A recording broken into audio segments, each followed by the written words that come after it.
Hello, welcome to the Media Club. I'm your host, Matt Deegan. In the club today, Rough Cut's creative director Alex Smith on bringing the final series of Big Boys to Channel 4 and what's coming next. Jim Waterson's also here to celebrate the success of London Centric, his Substack newsroom for local journalism. With thousands paying for access, we'll ask why wouldn't journalists turn their back on legacy media? Also on the programme, we find out why James Murdoch has been a little indiscreet, preview the first ever Mip London, and in the media quiz, we look at some unbroadcastable media moments. That's all happening in this edition of the Media Club. Come on in. Hello, gents. Nice to see you both. Alex, hi. Welcome to the show. Thank you. First time appearance. Don't be afraid. Okay. It's okay.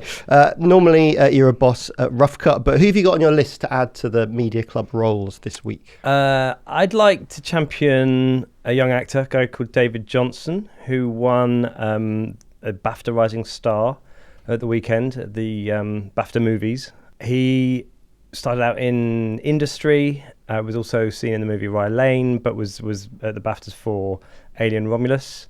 He is very talented, had a lovely, quite humble sort of acceptance speech. He joins the ranks of James McAvoy and Tom Holland and it's a really great list of people who won that. It's a great launch pad, I think. And he just said something really sweet. He said something like, "Star, I don't know, but rising, I guess." And it was really sweet, and talked about being just a sort of local East End boy. So I'm going to put an arm around him and say, well done, you've had a good week, I think. Yes, you can absolutely join our list. And Jim, taking a break from editing London Centric, who are you adding to our membership roles this week? Well, I think a guy who has got a massive challenge ahead of him, who's David Rhodes, who's the boss of Sky News in the UK, who has been out doing a media round, rolling the carpet for his vision of turning it from a linear TV news channel into something we'll all be paying for Sky updates that are sort of on whatever format. And that is a massive challenge that he's got ahead of him. It's a big old change from a rolling news channel. And it feels like something that I think we'll be discussing throughout this episode, which is just that tension between the individual influencer type journalist and the organisation that actually gives you a salary and supports you and produces a rounded product. And that is such a messy tension, and one that I'm personally finding myself a bit in the middle of at the moment. I mean, it's interesting. I mean, he sort of writes because the money's probably going to run out. So Comcast, the Sky News owner, have sort of said to the government when they bought it all that they've guaranteed money for Sky News for a certain number of years. But that will stop. Yeah, so I mean, Sky News traditionally used to be owned by Rupert Murdoch, who subsidised it as essentially a PR thing. Look, we're nice and we're trusted, and MPs you can get on our screens. And now it's the sort of guarantee of its loss-making money funding from Comcast runs out in 2028. So there's only a few years to go. Okay, so what do we do with this thing, and what do we do with this big shed at Osterley and all of our staff around the world and all of our camera crews? And it is so hard to rebuild a plane midair. So we can welcome him in and see what he's got planned. Okay, the UK media industry is gearing up for the first Mip London next week. Dozens of media sales houses are gathering in Soho for what's expected to be quite a buzzy event with the likes of all three media, Banijay and BBC Studios putting on some splashy showcases. Alex, you've taken a look through the menu. Anything sort of catch your attention? There's a few that have caught my eye. The Diddy documentary on Channel 4 straight away looks really interesting. I know there's no lawsuit yet, and I don't know if that's the measure of success. Is that the PR plan? Yeah, sure. I mean, it would be better to have one in place now. I don't know if they should have worked on that, but that looks great. Another eye-catching title was about killer clowns, a documentary which was it sounds like a true crime story about a woman who was shot dead on her doorstep by a man dressed as a clown, and sort of like a 20-year-old sort of unsolved murder type thing. I mean, clowns freak out people at the best of times. That's must watch for me. I mean, it's just so gruesome. But also in terms of drama, there were some great sort of shows coming through, but I am sort of duty bound to talk about one that we have. It's our second drama. It's for Paramount Plus. It's called Little Disasters, and it's an adaptation of a Sarah Vaughan novel starring Diane Kruger and Joe Joyner. And we were shooting that all last summer and editing it all this winter, and I literally finished it on Monday, and it's all delivered, and that's with Fremantle Media, so they're putting that out.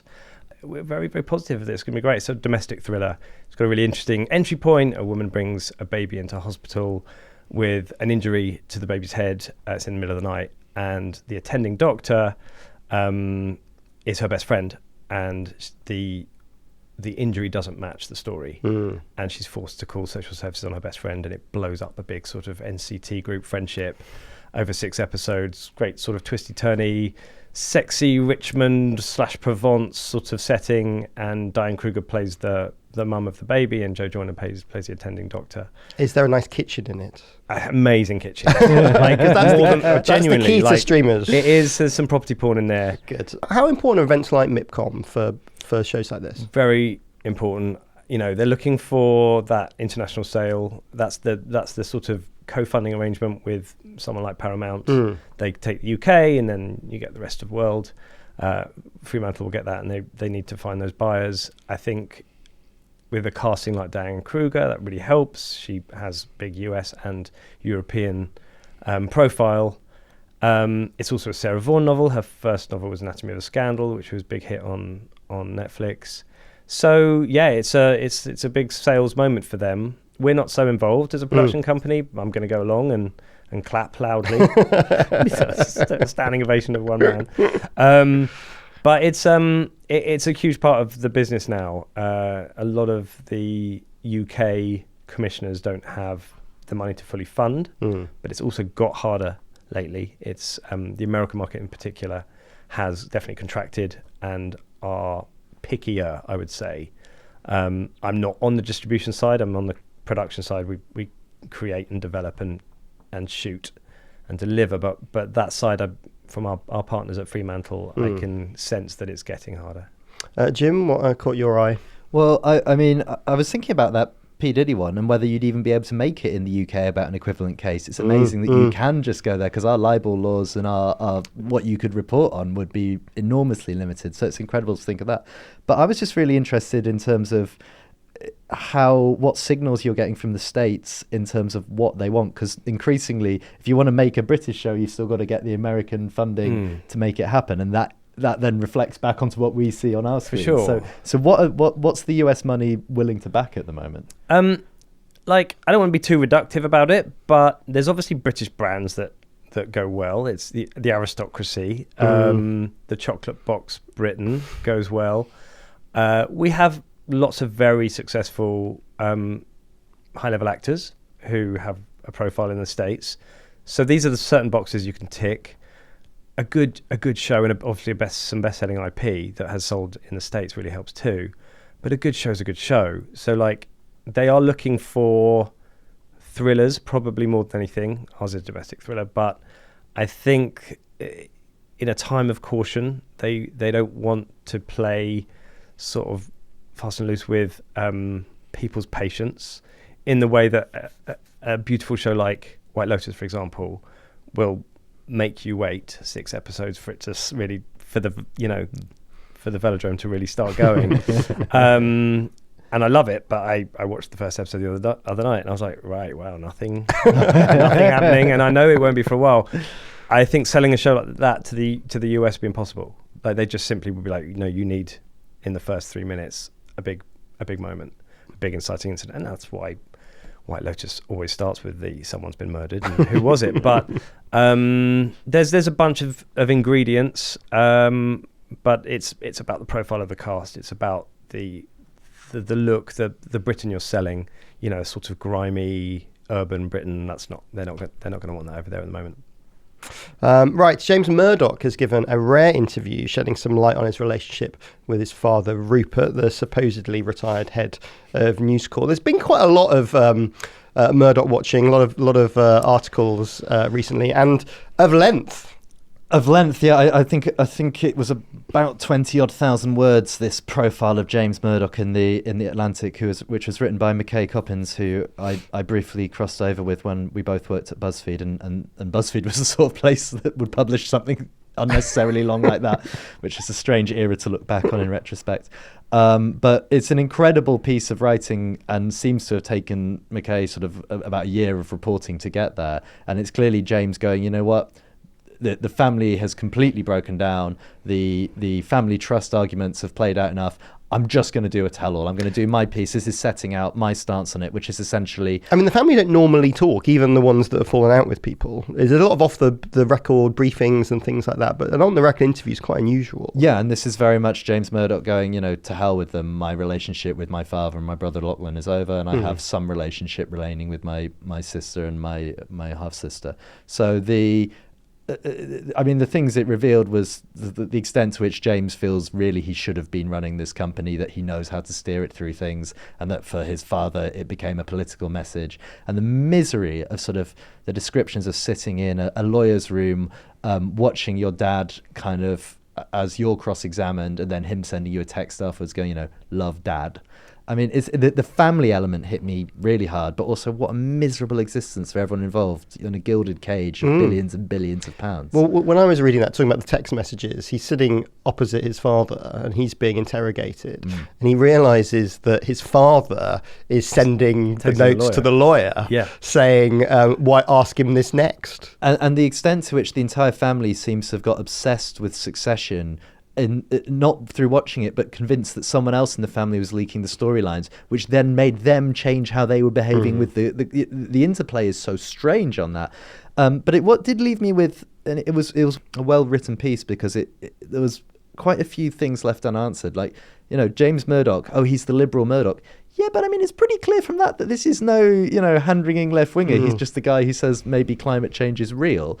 And that, you know, his vision of what the company would be was not exactly going to be some sort of radical leftist tome with the Sun sort of tacking one way. It was going to be a kind of centre-right mainstream, the sort of republicanism that Trump has forsaken. And that's interesting. I thought there was a lot of kind of, okay, James, well, what would you have done that was so different? Or are you now just burning your bridges and saying they've got it all wrong? I thought there's an interesting tone in there. And a lot of the interviews with his wife, Catherine, you could tell, well, the way it was written, you felt that he still felt guilty about saying some of these things out loud.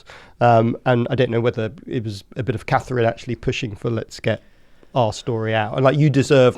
my husband, James, you deserve to get this out, that you've sort of compressed yourself. That's utterly the conflict in every Succession character, isn't it? That they go on the attack and then they feel guilty.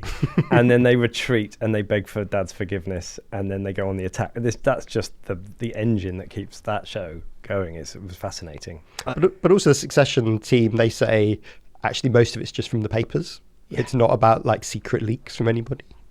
Well, yeah, and we'll take their word for it, but I seem to remember there was some reporting that Rupert Murdoch's last divorce had a clause saying, please don't brief the Succession team as part of it. And there's slightly, you know, awkward and unspoken element to all of this, which Rupert Murdoch is clearly well aware of, as he's a guy in his mid-90s. And you know, there is a time limit on us all.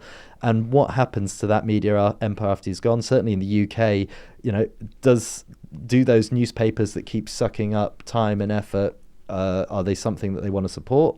Or if you're Lachlan, are you much more interested in keeping going with your nice lot on the your nice office on the studio lot in LA? You know, there's a lot of unanswered things around what that means for the UK media market but that's a question that media reporters have been asking for 20, 30 years now. What happens after he's gone? The thing that sort of surprised me that I didn't realise is in the sort of the structure at the moment, come 2030, it sort of dissolves anyway. And I guess they'd assume that Rupert Murdoch would be dead by 2030, which he still might not. Well, he was sitting in the Oval Office watching Trump, a man who he sort of seems to think is a complete idiot, but is happy to do deals with. The weird thing is, for all of the horrors of things that his media empire has done, he's a guy who believes in investing in it. I'm not sure whether that negates anything, but it is he sort of is an old school media guy, and something we're going to come on to, I think, is the investment that Fox have made in podcast companies that are an old, you know, very much a different model. Alex, I mean, you can see why Succession was so successful. They had great material to draw on. You could bring it back straight away, couldn't you? Do you know what? But also as a producer, the idea of the family sat around watching it That's the ultimate Gogglebox for me. I mean, can you imagine watching their faces watching Succession and their comments on it? It seems to be there's plenty of material left in that show. I'm sure they'll be tempted to reboot the writing team at some point, but maybe a Christmas special. That'd be a Christmas meal, a cheery Christmas. Perfect Christmas special. Okay, finally, just before the break, the BBC have axed radio streaming outside of the UK for their music stations, just leaving Radio 4 and World Service Live. Jim, this is part of a sort of new look BBC audio rebrand, and positions BBC Sounds sort of as a UK product. And international kind of going off on a different direction. Why do you think they're doing this? Well, I've lost track of what's going on with the BBC X project, which was sort of seemingly front and centre of a lot of people's minds. Tell us about what BBC X was. That was some project to basically produce a paid version of the BBC for outside the UK, aimed at the American market. But that there was a lot of sort of leaks about that 2 years ago, and that's gone a bit quiet since. And you've got this eternal tension between, okay, the BBC has a couple of years left of the licence fee in its current form. All the UK people are just going to be completely fixated on sorting that. And the sort of backup is, can we get as much revenue in from commercial activities and BBC studios as possible? And there's so many complicated things to unpack, and this is just one of them. Okay, at the moment, we're just giving away all our audio content around the world. How do we undo that? What can we actually charge for? Do we even have the rights to charge for any of it? And you can end up, license fee payers paying for hit podcasts around the world that then aren't monetized in an efficient way. It is so tricky. And can you even technically geo-block them on that level? Yeah. So much stuff to unpick. And I mean, even this radio thing is knotty, because there's just a lot of people who are on holiday who are Brits who will want to listen overseas. Yeah, it's sort of surprising that the radio stations have lasted so long. It's probably about music rights and international music rights. It's always a slightly grey area. Generally, the view was, if you weren't monetizing them overseas, you didn't necessarily worry too much about the rights. There's sort of some reciprocal arrangements, but it's very complicated. I know that the BBC have been talking to a few other players to see if they could put ads in like Radio 1 and Radio 2 and things, but I think it's just gone in the too hard box. In scripted TV, we have to deliver international versions of our show, stripping out all that commercial music or paying massive premium to be able to show it worldwide, and it's usually not worth it. But then you start to look for sort of slightly dodgy library alts, or you're working with composers, and that's the safer way, because then that music is, it's more expensive, obviously, to commission your own material. There's maybe not. Okay. Actually, it depends on the show and depends on how it shakes down, how much music you want across it, and the genre of the show. Sometimes commercial music across the whole thing is just fantastic, especially in a comedy. But other times with the drama, you want to be building the tension. The commercial music won't do it anyway, so you're going to be using a composer. But yeah, it seems a shame for the BBC, doesn't it? But with Desert Island Disc, for a while they've been doing that whole sort of, for rights reasons, we can only play 11 seconds of this song. Yeah, so in the UK there's some rules about how much commercial music you can have sort of off platform. So if you're listening on Spotify versus on BBC Sounds. But you're talking about that, Joe, does it make you change how you make things because you are concerned about the international market? Is that a shame for making something for the UK? I think it does and it doesn't. It depends on who you're working with. Like if you're selling a comedy to the BBC and it's got to be that British humour, it's got to really connect with that British audience, you don't start making compromises on the tone of the comedy because you're thinking, oh, hang on, Americans won't get this. You can't do that. I think with drama a bit more. But sometimes it's about the scale, sometimes it's about the look. But yeah, like, certain shows like The Royal Family, etc. If you had one thought about, will the Americans get this? It'd be a fail. Have a random American character just walking in every so often. I mean, that happens a lot. I've done a bunch of shows for Sky, and used to put in a sort of big American casting and to try and juice it up a bit. But yeah, anyway.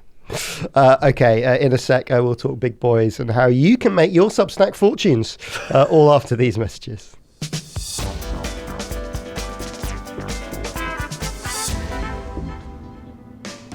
Hello Media Club listeners, Patrick here from Podcast Discovery, the podcast marketing company, where this week we've been thinking about the Six Nations. Why? Because England rugby stars Ben Youngs and Dan Cole are spending the tournament in the Podcast Discovery virtual studio, recording their chart-topping show for the love of rugby. Insightful analysis, decades of experience, and they look great. To speak to us about the virtual studio or anything else to do with podcast marketing, head to podcastdiscovery.com. That's podcastdiscovery.com. Lots of chat on the podcast today about broadcast TV, and so we wanted to record in a setting that looks and sounds broadcast quality. That's why we record at Podshop Studios with a professional setup and expert support. Podshop makes it easy to create high quality video content that elevates your podcast to reach even more people. And for a limited time, enjoy 25% off your first booking at Podshop Studios with the code Media Club. Visit podshoponline.co.uk to book and take your podcast to the next level. Don't miss out. Grab this chance today. Welcome back. Here's what we've been talking about in the Media Club this week. Ireland may be joining the DAB Digital Radio Party. There's a year-long trial of a multiplex that will cover about a third of the population, and it seems to have News's Irish radio operation, they're the people behind FM 104, on board, as well as support from the operators of Radio Nova and Classic Hits Radio. It's going to launch, we think, in April. The Press Gazette has been rounding up the latest ABC circulation figures, which now also includes subscription numbers for publications that are available on all you can read services. So this is stuff like Apple News or Readly. Some do really well there, with 99% of Grazia and BBC Science Focus's digital readership coming through those services. And the BBC have released details of a competitive tender for BBC Studios formats. Almost 7 million is up for grabs to make This Farming Life, CBB Specials and Fake or Fortune. Interested indies will be getting their proposals together in the coming weeks. Alex Smith, creative director of Rough Cut, joins us again. Alex Boyd was on the show last week saying lovely things about Big Boys. How's the reception been generally? Very lovely things, and he was one of the small but great list of 5-star reviews we got. It's been amazing. It's been a really, really fantastic reception. You know, sort of using the biggest sort of phrases one can use, sort of like, you know, sort of genre defining sort of praise, and you know, the greatest of a generation, that sort of stuff. It's been embarrassingly great, and especially for Jack Rook, our creator and writer, who deserves every bit of it. We're thrilled. Well, I hadn't seen it before until Boyd had mentioned it, and so I burnt through Where season. have you been? I know, I'd have burnt through season 1 this week, and I have 2 and 3 ready to go. It's interesting, like a new series does prompt the ability to sort of go back and consume. It's almost like another PR opportunity, isn't it, to drag people into a series. For sure. When Series 2 went out, we got another 1 million viewers on Series 1. Okay, and that's sometimes how it works, weirdly, with comedy. I'm gonna steal this analogy. Someone likened the drama comedy thing to drama is the fireworks, but comedy is a bonfire. So you get your launch on drama, and it's this big bang, bang, bang, and everyone's looking. And with comedy, you don't get much of a launch, but years and years and years, people will watch it. They'll rewatch it. You don't tend to rewatch a drama. You know those twists are coming. It's not that satisfying, but you know that joke's coming, and you really look forward to it. So it's great for libraries, for the streamers, and for everything else, but you just don't get the same hurrah. So now we're on Series 3. We're getting all the press we wanted on Series 1. We're getting all the love. The sort of people sort of go, oh, okay, you've stuck in there and you've given us a third series. Now we'll watch the whole lot. We'll now sort of binge it, and it is very bingeable. You just roll into the next one. Sort of 23 minutes of comedy. It's really heartfelt. It's funny. It's dramatic. It's relatable. We're really happy with it. Yeah. And obviously it's sort of inspired by Jack Rook, the writer's life. What's it been like to kind of work with him through that process and kind of growing up, I guess, through the show? It's been unique in that I've worked with lots of comedy writers and lots of drama writers, and you're always trying to find part of them anyway. You're always looking for that authorship. It always makes the show better. But when Jack is literally dealing with real life, some of them quite sad events, or very sort of personal stuff, you you try and guide creatively, like, oh, that would be good if you did like that and that there, and but then you can see the look on their face saying that's not how I want to tell my story, and you go, okay, I need to back off at this point and just let you do it. So I think with series 1, as a production company, we were more hands-on, helping this new writer to craft out a show, and then series 2 maybe less so, and series 3 it was like, you're now telling, I'm going to try not to use spoilers here, but you're now telling the big sort of meat of this journey, and it's very personal to Jack, and we just need to give you what you need rather than sort of tell you how to do it. I mean, you've just sort of established a number of comedy series, so I guess things like People Just Do Nothing as well. And comedy is tough. I mean, people put it on and it's like, that's not funny. They give it like 30 seconds. Really, 30 seconds, honestly. Absolutely right. How do you incubate these stories or these shows? We have a very good team. We have a CEO, Ash Teller, who's got an amazing eye for what could make a show. We've got talented producers who know how to turn it into relatable comedy, but ultimately it's patience. Like, comedy takes a long time. You can be developing for like 5 years before it's on TV, and it's why does it take that long? Because you're finding the tone, and it's very rare that you get that straight away. And then you're trying to get the right size stories, and you're trying to pitch it here and there and everywhere. And sometimes you're talking to one broadcaster, and then you're going all the way across town to their rival with the pilot they made. And I'll be honest, that's what happened with Big Boys. It was a BBC 3 pilot, and then it wasn't picked up by the BBC. And so we were then reselling it to E4, because it's a sort of college coming out sort of rites of passagey story. And E4 were looking for scripted, and then they went sort of kind of bust during lockdown, and they cancelled it, and we were like, okay, so it's died twice now. And then we said to Channel 4. Well, surely at that point you must be thinking, we're running out of places now. For sure. Is this? But we done? were like saying to Channel 4, why is it E4? It's multi-generational. There's his mum and his nan, and it's actually a very Channel 4 show. There's no reason why this was only a YA show. And we also had some funding from the BFI back then, which was it was a sort of program that the Tories then cancelled, and so we sort of had some of the money. Those are young audiences fund Correct. Things, yeah. And we had some of the money, and we had brilliant scripts, and we had a fantastic pilot, and they were like, yeah, okay, let's go for it. Great. So we sort of resurrected it again, and here we are. But we make a show called We Might Regret This, which is a comedy for BBC. That was a Channel 4 pilot. Which they didn't pick up. There's a new regime, and that's it fair. wasn't in one there. One goes one way, one goes the other way. For sure, it's okay. It's not like at the time it's not okay. At the time you're fuming, but when you get to make it, it's great. So, what's next? We are making more. We Might Regret This year. We also have a show called Things You Should Have Done, which is a BBC 3 comedy by a content creator called Lucia Keskin. Absolutely brilliant. Series 1 went out last year, and we're making series 2. We shoot that in about 6 weeks. As I said, Little Disasters will come out on Paramount. I'm not quite sure when. And we are pitching and scripting and pitching and scripting, but across drama and comedy. Great. Sounds really good. Yeah. Jim, last time we caught up, I think you just launched London Centric. You'd abandoned your perfectly good job at The Guardian to go out and start a startup local news website for London. It's gone pretty well. Substack says, I think you've got 18,000 free subscribers. Yeah, it should be 19 by the end of the week. Which, you know, it's a very different thing. At The Guardian, you're writing for hundreds of thousands and millions around the world. With what I'm doing, what matters is, can I convince 20 or 30 people a post to cough up and go, I really like what you're doing, and I'm willing to support it. And essentially the pitch is more coins in the slot, the more journalism I can do. Since we spoke, the subscriber figures have gone up to the point I'm able to start expanding and hiring really good established journalists to do more freelance work. So let's talk about those numbers. Yeah. So Substack, you can see bits of information about pay versus free, and then it's up to publishers themselves to decide what they publish.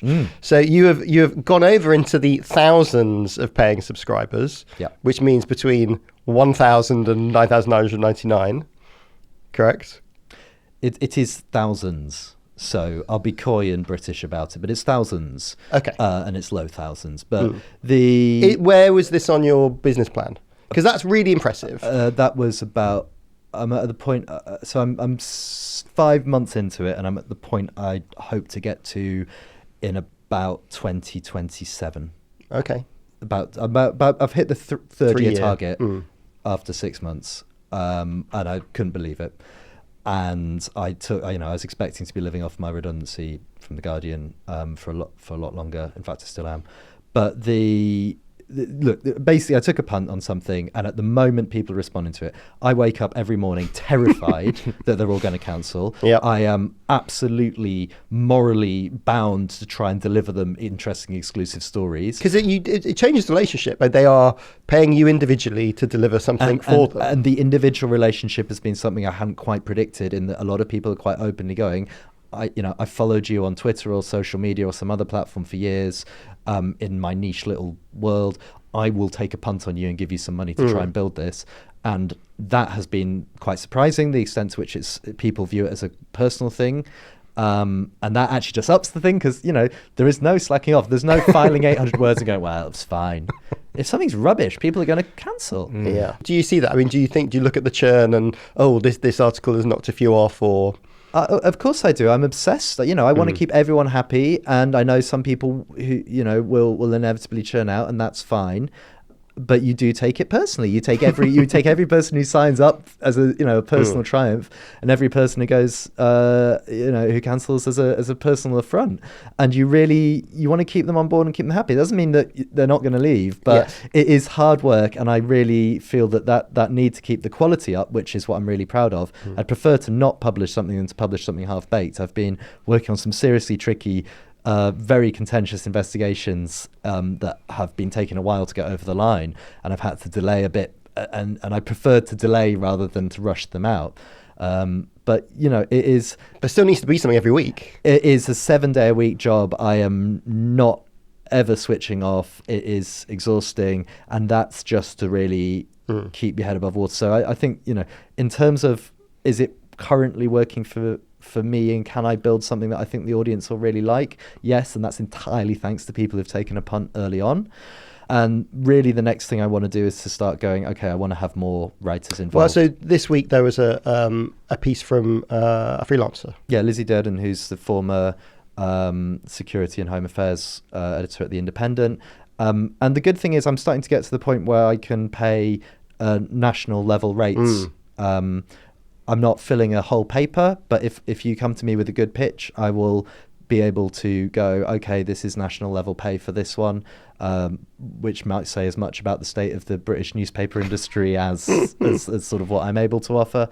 But that's it. It's about finding a few people who I can trust to kind of get it, and also to deliver the goods to a really, really high standard. And I'm doing a lot of investigations into the safety of line bikes at the moment, doing a lot of investigations into dodgy landlords. I'm about to go from here to try and stand up a scoop by meeting a source, literally to hand over some documents. I basically just wake up in the morning, get on my bike and cycle around London looking for news, and then try and bring it to people. And I think there is enough people who want to support that, and pay for the exclusive stuff, which will then be able to sort of percolate out into the rest of the media environment when inevitably the Mail Online rips it off in about 5 minutes. Well, there are lots of people probably in the position you were in who look at Substack or similar options and think, well, could I make a go for this? What do you wish you'd known then, based on what you know now? What would you tell to those people? I would say you have to be borderline psychotic and driven and a bit lucky to make it work. The stars have slightly aligned for me, and I've got back to I can start to look towards hiring people up and building something. The idea that this is a model that could work for most people is crazy. I also I'm not really able to take a holiday. Yeah. I can't, there's no, if I get ill, I don't know what I do. There's all the things that anyone who's gone off on their own would know. And The Guardian is a wonderful place to work with excellent conditions and a team who'll have your back if something needs to happen. Are you running a business? Are you a Are you a free journalist? Is it somewhere in between? Editor, chief reporter, chief customer officer, but do you tax see accountant. Do you see it as a business or something that enables the work you want to do?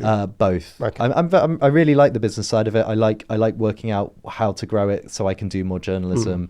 My aim was, can I pay the bills, pay the nursery fees, and do some really good journalism about the city that I live in that exposes things that other people aren't able to take the time to do. So rather than clickbait, let's go in depth on a few topics every week and tell people new things about the city. And the really fun thing, the really good thing is, when I publish something that I know tells me something new about London, I see the paid subscribers go up.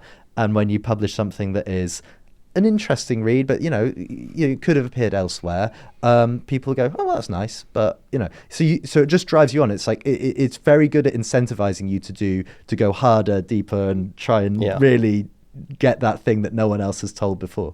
So what's the next story? I'm absolutely obsessed with some of the sort of backroom characters who are quietly taking money out of the capital, and people get absolutely enraged when you tell that that's where the money's really flowing. And those are also the people who could sue a small operation to death. So I am balancing what I can report and I'm trying to think what I can reveal without then getting you sued in turn. But money laundering, London, and the quality of life for your average Londoner are all things that are connected. And but at the same time, I want to do bin week and go deep on why your bin collection's not happening. I think a bit of high and low is good. Well, just before the break, I mean, individual talent is interesting, going off doing their own thing. See it quite a lot in America, the kind of Tucker Carlsons, Megyn Kellys of this world. Piers Morgan's obviously done that here as well. And they're all rep by a company called Red Seat Ventures that has just been acquired by Fox, not Fox News, but Fox, the entertainment side of the Murdoch empire. And that's an interesting one. So these guys who are often stars who had their own Fox News show where you are part of the Fox News family and you kind of do what the management say, who then ended up outside it doing podcasts, which, as we are sitting here on camera now, reversing back into being something resembling Talk TV. And the company that, in a slightly goal-hanger-esque way in the UK market, sort of provides their services, sells their ads, does the business side of things. They're sort of the back end, aren't they, for this talent? Right, and to see that then get bought by Fox, who used to employ these people, and the balance is, and a bit like on a million times bigger scale than what I'm doing, is, do you want to have a secure job where you work as part of a structure, but where you will get paid regardless at the end of the month, and hopefully as long as the company doesn't go bust? Or do you want to go, we're in a crazy moment of flux, chuck everything up in the air and see if you can make a living out of it, but it could be very messy if you don't? Yeah. Alex, it's talent wanting to kind of control their own destiny.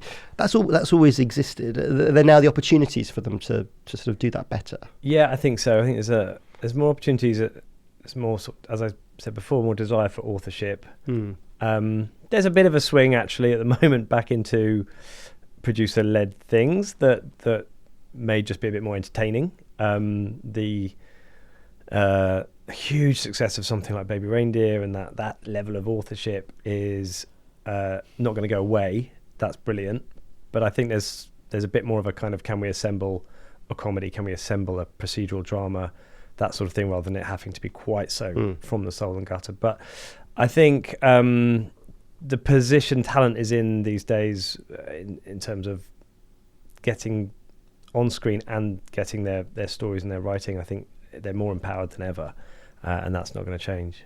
Don't go anywhere. The quiz is next. Okay, welcome back. Just enough time for the quiz. Let's see how much attention to the media news you've been paying this week. This week's quiz is entitled Unbroadcastable. A few stories of self-censorship in the news this week. Can you tell me what the story is behind these cryptic questions? It's a best of three, so buzz in with your name if you know the answer. So Jim, you'll say... Jim. Alex, you'll say... Alex. Let's play Unbroadcastable. Right, question number one. What was cut from the transmitted version of the BAFTA Film Awards on Sunday? Alex. Alex. Some jokes about Trump, I think something likening to him, so only watching a movie that's 15 and because it's not on Nickelodeon. Yes, as that sort of was it sounds like a classic. I'm not sure it was a censorship cut or just a quality cut. Yeah, make your own mind up. Okay, question number 2. What controversy has befallen the BBC doc Gaza: How to Survive a War Zone? Jim.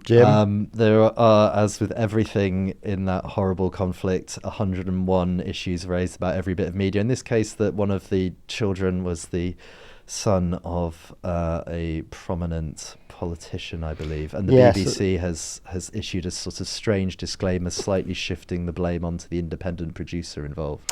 Yes, this is the 13-year-old narrator is the son of a minister in the Hamas-run government. And yeah, Alex, as Jim says, the production company sort of thrown under the bus. Is this always a worry, broadcaster production company, whose fault are these? In the scripted, I think there's probably so much more of a process of checking before you get to TX. Yeah. But I think in that field, it's probably a bit more of a bum fight for whose problem it is. Okay, question number 3. Which radio station will be removed entirely at the end of February? 10 points if you can get this one. This is a tough one from producer Matt. Is it, Alex, is it the Bridget Jones radio station? Well worked out. So a bit of a trick question. So Bridget Jones Radio, which Bauer is running as a pop-up station this month, is coming to an end. What's playing on Bridget Jones Radio right now? I need to know. I think everything you would expect. Is it just endless Alanis Morissette and kind of... Exactly right. Actually, I want to listen. I'm going to go and listen to this afterwards. Well, it's a limited time only, so you have to be quick. Yeah, well, you can get it on Bauer's Rayo app if you really want to find it, Jim. I'm a regular user. I mean, Alex, everyone's got to think more creatively about how to plug new things, don't they? This is quite a good idea to do that. We, on Big Boys, had a series one, a Spotify playlist straight away because we've got brilliant music on the show. I think that was either Jack or Jim, our director's idea. It was a great idea. And it's all part of your package these days. Congratulations, Alex. First-time guest, first-time winner. Bad luck, Jim. You should be better practiced at this now. As a prize, you get to work out what the radio spin-off of the Media Club can be. So if you can work that out and come back to us, that'd be great. Thank you both for joining us. Jim, give us a plug. London Centric URL. LondonCentric.media. Google it, and I will try and break some stories by the time that this is out. And Alex, how can people keep up with what's up next for you guys? Thank you. Big Boys finale on the weekend. So lovely. And thank you for listening or watching. My name's Matt Deegan. The producer was Matt Hill. It was a Rethink audio production with video support from Podcast Discovery. And I'll see you next week.